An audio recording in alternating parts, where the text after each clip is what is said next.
It's no secret that Dragon Ball Xenoverse 2 has enjoyed extensive support over the years, with the game still receiving DLC nearly 8 years after its initial release. And to put that into perspective, Xenoverse 2 is older than games like Fortnite. This all in all leaving the anime community split, with many understandably demanding the long-awaited third Xenoverse, while the other half still enjoy the game to this day and appear quite happy to support this never-ending title. And prior to my reintroduction to this game, I was not the biggest Xenoverse fan. I mean, sure, I had some fun times playing it back in the day, but since then my mindset's always remained that it had its time. And well, if there's not going to be a Xenoverse 3, then just let the game end, please. But with the release of the title's newest expansion, the Future Saga, something caught my eye, and I decided to revisit the never-ending Dragon Ball game for the first time in 6 years. I'm going to have a lot to catch up on. And that being the case, in this video, we'll discuss my first impressions of the new DLC, if the story and the new additions are worthwhile, and my overall experiences nearly 6 years later. Now, I'll be completely honest here. Although I don't believe the general layout of the hub has changed much, when first beginning it, I was lost. I had completely forgotten where anything of importance was located, and it took me nearly 15 minutes to find the entrance for the DLC's story mode. Was it the little flying robots, the door in the back by Trunks, or these floating pink orbs? Needless to say, I felt like an absolute noob, not only due to my lack of understanding with the layout, but also I was so indecisive with my Saiyan character, whom I designed while I was still in college, that I not only changed his outfit several times before landing back on the very same one I started with, but also spent half of my TP medals on changing the character's hair, which I now realize is a fairly dumb way to spend these. I had a very rough start here. I had to completely relearn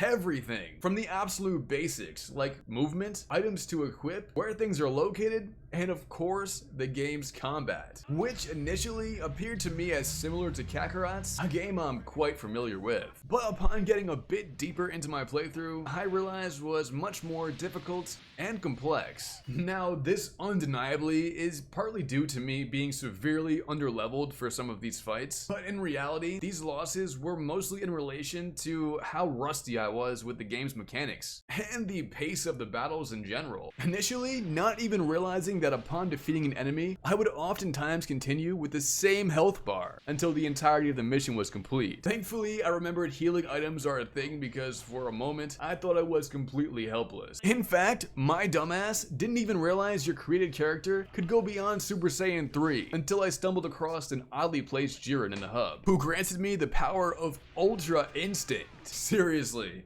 What else have I missed? Honestly though, the range of customization here is remarkable, which is something I had known previously of course, but replaying it after all these years with new content felt fresh and extremely captivating. And I ended up alternating between the supers and ultimates I collected previously and the new ones from the DLC every battle or so to keep things more fresh and fun. In case you haven't caught on, initially I wasn't really into this game's combat, but after mastering it, experiment with all the new and old attacks that I haven't used in years and uncover these quote-unquote secrets. I mean, it wasn't long until I was having a great time. And once obtaining the legendary Ultra Instinct, I hopped into some of the new included parallel quests to really test it out. Try some of the new characters from the DLC pack, like Ultra Super Villain Vegeta. And of course, obtain new unlockables like supers, and to my surprise, artwork. Now, I don't believe this is a new addition per se. In fact, I think it's been around for a few years, but it's really new to me. I had no freaking idea you could change loading screens. That sounds kind of boring, right? But damn, some of these look really sick. I became super invested in completing the new parallel quests just to have a bigger variety of cool artwork in between my fights, which certainly helped keep the game more interesting during the DLC's story, because it involves, of course, a plethora of cutscenes and a fairly lengthy plot, at least for DLC standards. But I mean, this thing was freaking $20, so it better be. While admittedly not being instantly enthralled by the tale, perhaps due to Broly's new voice actor, which did throw me off quite a bit. Where you die I mean, I wouldn't say he's bad by any means, but certainly is noticeably different and less experienced than Vic's version, and also partly due to my personal inexperience and difficulty getting into the flow of the game. But once getting deeper into the multiple new scenarios, I found that things started really ramping up and capturing my interest. For reference, the DLC is broken up into 3 scenarios, with Broly, Goku Black, and Beerus being the big bosses of each respective section. And while each takes a what if spin on different arcs in the Dragon Ball timeline, the overarching plot involves Fu jumping through timelines and creating not villains, not supervillains, but ultra supervillains out of pre-existing enemies and allies. I mean, the name is super corny, but kinda cool. Personally, I found the second of the 3 scenarios to be the most intriguing, mostly due to it exploring not only the Goku Black arc, which as of the time of recording has not been in many games aside from Xenoverse, but also expanding upon the alternate timeline Goku. I mean Zamasu Goku, having him not get killed by Goku Black, and then proceeding to focus the rest of this arc on hunting down, defeating the Body Snatcher, and Zamasu Goku using the Spirit Bomb. Whoa. I mean, what other DBZ game is on this level of creativity, bro? Also, while on the topic, I found it unintentionally hilarious that almost immediately after losing his body, instead of being rightfully enraged, Goku chooses to instead spar with you to test out his abilities. I mean, that's just classic. As for the overarching antagonists, Fu, being one of my first ever encounters with him, I found this character to be a bit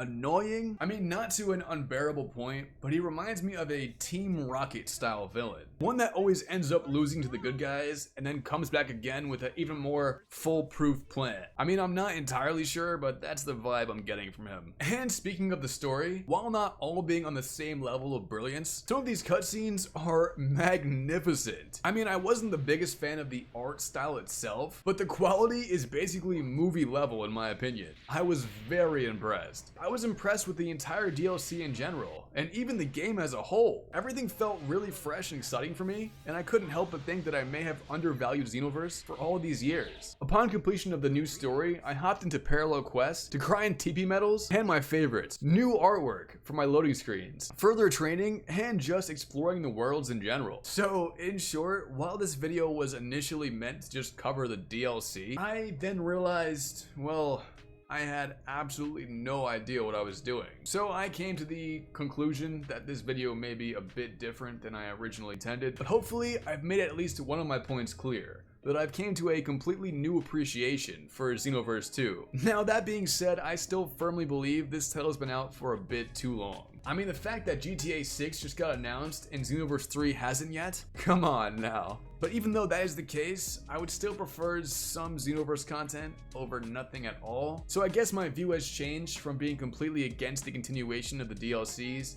to maybe I'll support them, but I'd still prefer an entire new game, aka Xenoverse 3. But that being said, I would love to make more content on this game. So let me know if you guys do want to see more Dragon Ball Xenoverse 2 videos, because I'm sure there's a plethora of content I can make from the material that I have now, and also the 16 DLCs that I've missed. Final takeaway of my experience with Xenoverse 2 from the last 4 or 5 hours is that the variety of ways to customize your character and the completely insane amount of supers and ultimates you could cycle between, it's almost overwhelming how much you can do in a really good way. And yes, the DLC is really good. I mean, I don't have much to compare it to because, like I said, I haven't played any of the 16 other DLCs. But if you enjoy pretty decent what if scenarios, god tier animation, and are just longing for some decent DBZ video game content, this is well worth it. But with that much on the table,